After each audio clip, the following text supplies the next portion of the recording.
മാന്യപ്രേക്ഷകർക്ക് നമസ്കാരം. നമ്മുടെ രാജ്യത്തിന്റെ പ്രധാനമന്ത്രി നരേന്ദ്രമോദി കഴിഞ്ഞ രാത്രിയിൽ വീണ്ടും ഒരു ഇൻസ്റ്റാഗ്രാം വീഡിയോയുമായിട്ട് രംഗത്തെത്തിയിരിക്കുന്നു. ഒരു കാര്യത്തിൽ ഒരു തർക്കവും ആർക്കും തന്നെ വേണ്ട. തനിക്കനുകൂലമായിട്ടുള്ള തങ്ങൾക്കനുകൂലമായിട്ടുള്ള ഒരു സുന്ദരമായ ഒരു ഗ്രൗണ്ടാണ് നമ്മുടെ പ്രധാനമന്ത്രി നരേന്ദ്രമോദിയെ തയ്യാറാക്കിക്കൊണ്ടിരിക്കുന്നത്. ഒരു ഭാഗത്ത് അഭിജിത് ദീപ്കയും കൂട്ടരും കോക്രോച്ച് ജനതാ പാർട്ടിയും കൂട്ടരും വീണ്ടും ഡൽഹിയിലേക്ക് എത്തുമെന്നുള്ള ഭീഷണി മുഴക്കിക്കൊണ്ടിരിക്കുന്ന ഒരു സാഹചര്യത്തിൽ കൂടിയാണ് നരേന്ദ്രമോദി വീണ്ടും ഒരു വീഡിയോയുമായിട്ട് രംഗത്തെത്തിയത് എന്നുള്ളത് സകല ആളുകളും തിരിച്ചറിയേണ്ടതാണ്. ഡൽഹിയിൽ ഒരുപാട് വളരെ വലിയ രീതിയിൽ സുരക്ഷകൾ ഒരുങ്ങിക്കൊണ്ടിരിക്കുന്നു എന്നുള്ളതിലേക്കും നമുക്ക് പോവാം.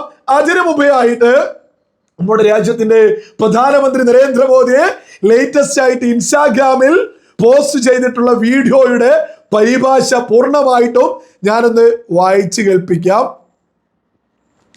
സുഹൃത്തുക്കളെ, വിശ്വസനീയമായ ഒരു പരീക്ഷാ സംവിധാനം ഉറപ്പാക്കാൻ ഞങ്ങൾ നടപടികൾ സ്വീകരിക്കുകയാണ്.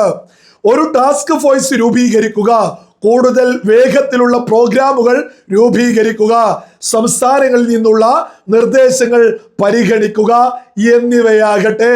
കാരണം കഴിഞ്ഞ നിരവധി പതിറ്റാണ്ടുകളായി എല്ലാ സംസ്ഥാനങ്ങളും കേന്ദ്ര സർക്കാരുകളും ഇത്തരത്തിലുള്ള ചോദ്യപേപ്പർ ചോർച്ചയുമായി മല്ലിടുകയാണ്. ഇത് കുട്ടികളുടെ ഭാവിയെയും അപകടത്തിലാക്കുന്നു.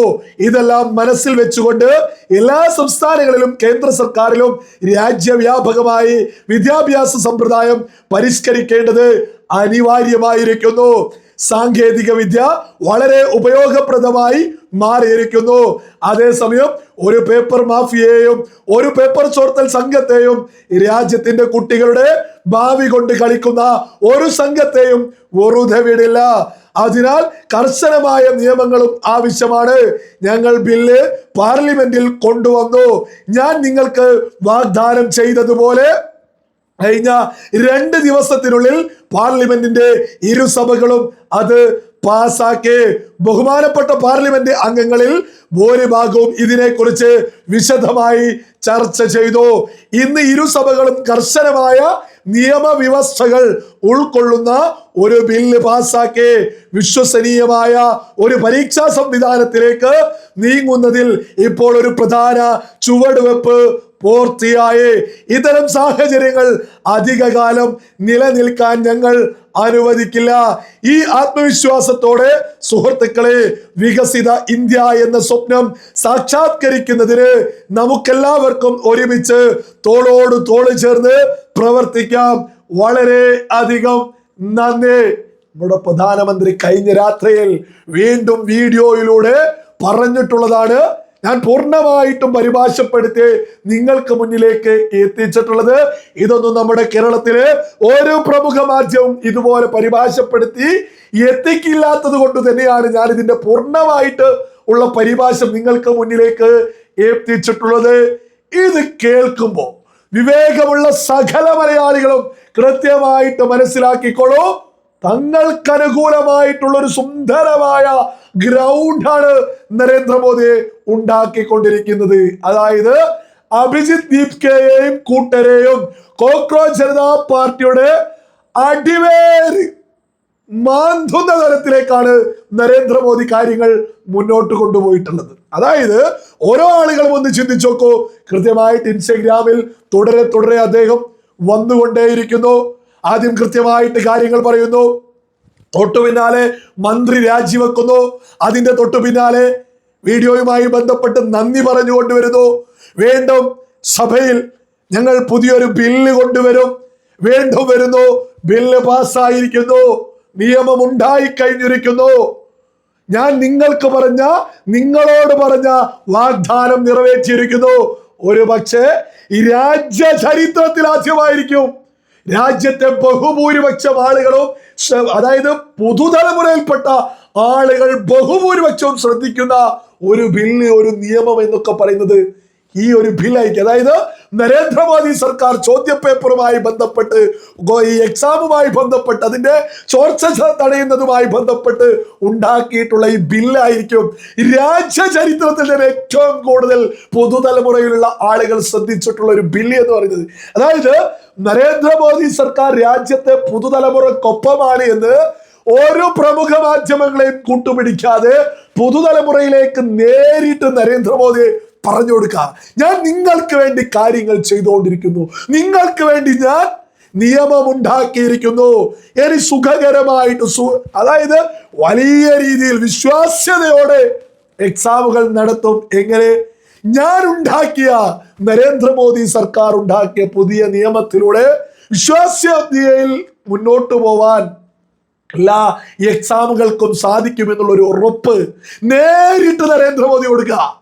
ഇത് കൃത്യമായിട്ട് ചാടി വീണ് എന്താണെന്ന് പോലും അറിയാതെ ഡൽഹിയിലെ കോക്രോച്ച് പാർട്ടിയുടെ സമരത്തിലേക്ക് ഓടിയ ആളുകളോടാണ് ഇത് പറഞ്ഞു കൊടുക്കുന്നത്. അതായത് രാജ്യത്തെ ബഹുഭൂരിപക്ഷം ആളുകളും ഇതൊക്കെ തന്നെ തിരിച്ചറിയും. അതായത് കോക്രോച്ച് ജനതാ പാർട്ടി എന്താണോ ഉയർത്തുന്നത് അതിലപ്പുറം നരേന്ദ്രമോദി സർക്കാർ ചെയ്തു, ഞാനത് നിങ്ങൾക്ക് മുന്നിലേക്ക് കൃത്യമായിട്ട് എത്തിക്കുന്നു എന്ന് പറഞ്ഞ് ഘട്ടം ഘട്ടമായിട്ട് അദ്ദേഹം എത്തിക്കുക. ഇനി എന്താ സംഭവിക്കാൻ പോകുന്നത് നമുക്കറിയാം. ഞാനൊരു ഉദാഹരണം മുന്നോട്ട് വെച്ചുകൊണ്ടാണ്.